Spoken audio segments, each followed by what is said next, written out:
l'ère où on parle de l'égalité des chances, où les femmes, en plus d'être des épouses, des conjointes et des mères, doivent également être des employées et des leaders dans les communautés dans lesquelles elles évoluent. Au Gabon, pour faire valoir leurs droits, elles sont nombreuses à se ranger dans des collectifs. Aujourd'hui, dans ce nouvel élément de l'immersion, je vous emmène à la découverte de l'association Mon IJM, Mes Droits, une association qui lutte pour le droit des femmes dans le secteur privé, notamment concernant celui de l'indemnité journalière de maternité.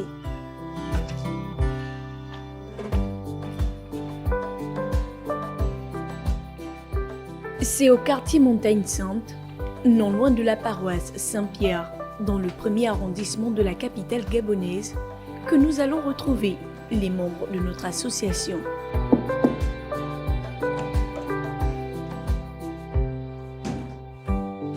Sur place, bonjour Madame Anne, elles bonjour sont tout en le plein monde. travail. Bienvenue. Nous décidions Merci alors m'intégrer à votre de nous groupe. asseoir avec Je vais elles prendre place et pour en suivre savoir avec tout le monde. davantage sur leur activité. Pour cette rencontre, Alors, mesdames, l'ordre du jour a pour objectif mieux comprendre les textes en application au Gabon concernant les congés de maternité. Donc, le congé maternité, à l'article 5, donc article 58 de ce décret-là, on dit que la femme employée de la fonction publique, donc continue à percevoir voilà, voilà. Donc, elle a son salaire tous les mois. Donc, nous, lorsqu'on vient avec le Code du travail, le Code de la sécurité sociale en 1975, on aurait pu, pour les femmes travailleuses du secteur privé, s'arrimer à ce que la fonction publique avait déjà établi en 1968. Mais nous, on arrive et on dit, voilà, la dame travailleuse du secteur privé, elle va percevoir une indemnité journalière de maternité, voilà, qui sera payée selon les modalités définies par le décret d'application du Code de sécurité sociale. Après une séance de travail qui s'est terminée un peu plus tôt que prévu, Anne-Mira décide de nous entretenir et de mieux nous expliquer les objectifs de cette association naissante. Notre association naissante, comme vous l'avez si bien dit, Mon IJM, Mes Droits, a pour vocation de mettre sur la table la question de l'encadrement de la maternité plus précisément pour les femmes travailleuses du secteur privé au Gabon. pourquoi cette distinction du secteur privé? Est-ce qu'ils ne sont pas les mêmes que ceux du secteur public? Pas du tout, dans la mesure où, comme on le disait tout à l'heure, le décret qui encadre le congé maternité des agents de la fonction publique prévoit que les femmes qui vont en congé maternité continuent de percevoir leur rémunération tous les mois, donc pendant 3 mois et demi. Ce qui n'est pas le cas dans le secteur privé, d'où nos revendications. Nous reprochons à l'État en général de n'avoir pas su encadrer le congé maternité pour les employés du secteur privé. Parce que comme on le disait tout à l'heure, le décret qui encadre le congé maternité pour la fonction publique est de 1968. Le Code de la sécurité sociale est de 1975. Donc ils auraient tout simplement, nous pensons qu'ils auraient pu calquer sur ce qui se faisait déjà pour les femmes fonctionnaires et l'appliquer à celles du privé. Ce n'est pas le cas. Donc c'est une discrimination on va dire flagrante. Et comment est-ce que ça se passe dans le secteur privé? Est-ce que on vous paye avant d'aller en congé? Vous percevez directement pour les 3 mois de congé? Est-ce que c'est la moitié de la somme? Est-ce que vous pouvez nous en dire un peu plus? Alors, ce qui se passe, ce que prévoient les textes, c'est que le congé soit rémunéré, on va dire, en 2 phases. Une phase, donc une première tranche, comme ils l'appellent dans le décret d'application, une première tranche après l'accouchement et une seconde tranche à la reprise de l'activité. Seulement, ce qui se passe en réalité au niveau de la Caisse nationale de sécurité sociale, parce que c'est l'organe qui est en charge de ce paiement-là, c'est que la demande ne se fait qu'une fois l'activité reprise. Donc vous passez vos 3 mois et demi à la maison, vous reprenez votre activité et à la fin du mois, vous allez rentrer votre demande pour paiement. Entre-temps, c'est tous ces 3 mois que la femme travaillant dans le secteur privé ne perçoit aucune allocation, que ce soit de son employeur ou de la CNSS.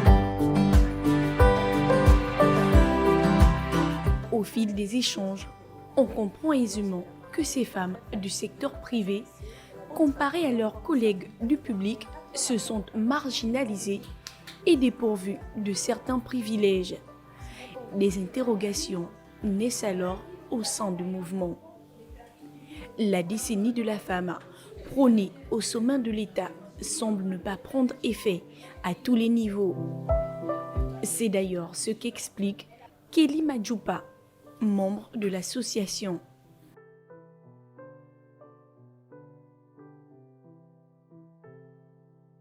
La différence, elle vient de quoi? Du texte, déjà, comme l'a dit l'une d'entre nous aujourd'hui, le texte d'application n'est pas le même.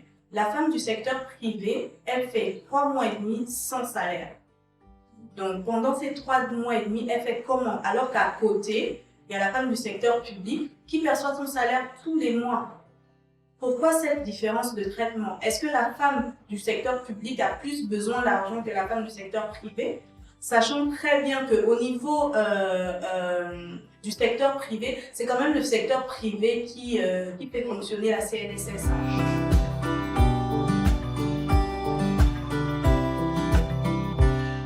Pour elle, femme du secteur privé, le congé de maternité implique de modifier complètement le sens de ses dépenses habituelles, du fait du manque de moyens durant cette période. Ce qu'elle et ses camarades qualifient de discriminatoire. Donc je suis obligée de m'organiser en amont. Je sais que je vais partir à cette date. Sachant que je vais partir à cette date, je suis obligée de mettre de l'argent de côté, de trouver des mécanismes pour pouvoir subvenir à mes besoins. Si je ne fais pas ça, je ne m'en sors pas. Je suis obligée de me restreindre parce qu'il y a des dépenses que je faisais actuellement que je vais devoir surseoir parce que l'arrivée d'un bébé, il y a quand même des coûts derrière. Il y a le lait, il y a la couche, il y a les médicaments, il y a tout un ensemble de choses. Et là encore, ça c'est si j'ai un accouchement normal par voie basse. Si j'ai un accouchement par césarienne, il y a tout un autre type de dépenses qui arrivent. Sur la table à côté, Laetitia Ada va plus loin en relevant la différence sociale entre un enfant issu de la femme du secteur privé comparé à celui d'une femme travaillant dans le public. Les conditions de venue au monde de ces deux catégories d'enfants ne sont pas les mêmes. L'enfant qui arrive dans une famille d'une maman qui travaille au public, il va trouver une maman qui a son salaire tous les mois. Donc il y a de quoi subvenir aux besoins immédiats de cet enfant. Parce que l'enfant peut venir dans des meilleures conditions, en bonne santé, mais dans de mauvaises conditions, l'enfant peut être souffrant. Il peut avoir un problème quelconque qu'on ne peut pas prévoir à l'avance. Mais comment cette maman-là du secteur privé va faire? Sans revenus, sans argent. Mais rien n'arrête ces femmes déterminées à faire valoir leurs droits. Tout a commencé avec des manifestations pacifiques devant les locaux de la CNSS.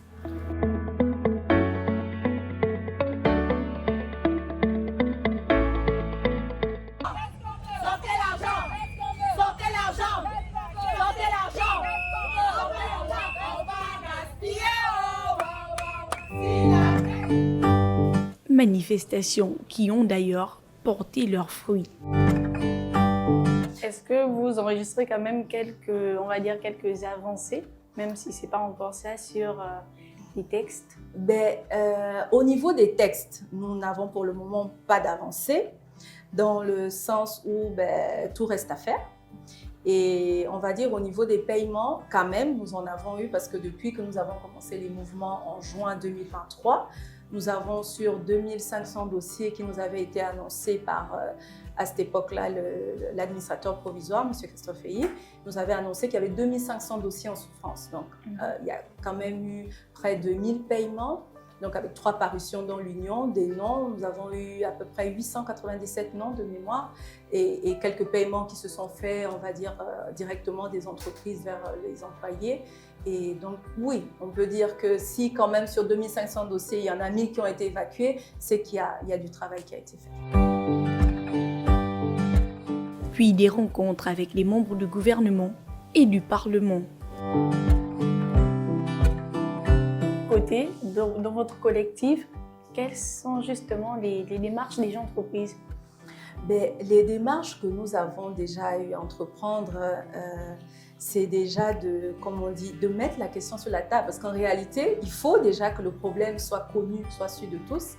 Donc nous avons, on va dire peut-être là à ce niveau-là, j'ai en mon nom propre, parce que pour le moment, nous n'avons pas la formalisation de l'association complétée. Donc, en mon nom propre, j'ai entamé des démarches au niveau de l'Assemblée nationale pour les mettre au fait, des démarches au niveau du Sénat, où j'ai eu l'honneur de rencontrer Madame la Présidente pour lui exposer la situation. J'ai également eu l'honneur d'être écoutée, d'être entendue sur la question par le porte-parole du CTRI. Donc voilà, on va dire que ce sont les actions que nous avons menées, en plus de saisir le ministère du Travail, le ministère des Affaires sociales et la direction de la CNSS, la direction générale de la CNSS.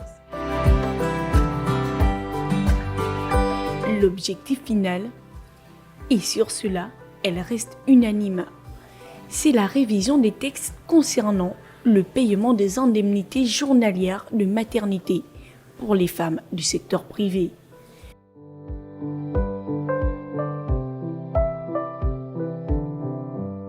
La première recommandation que nous voulons, ou disons que nous faisons, c'est d'harmoniser le congé maternité, l'encadrement du congé maternité au Gabon. C'est-à-dire que dans un premier temps, il faudrait qu'on réussisse à faire en sorte que la femme travailleuse du secteur privé soit traitée comme celle de la fonction publique.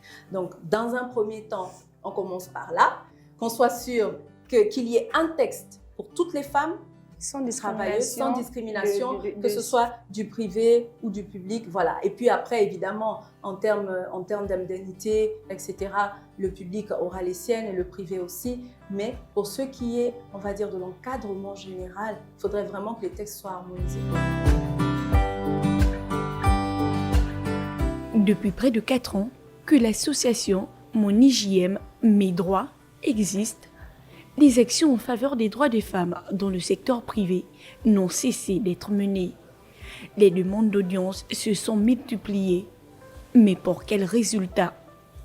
Le temps nous le dira, car les regards sont désormais tournés vers le Comité pour la transition et la restauration des institutions.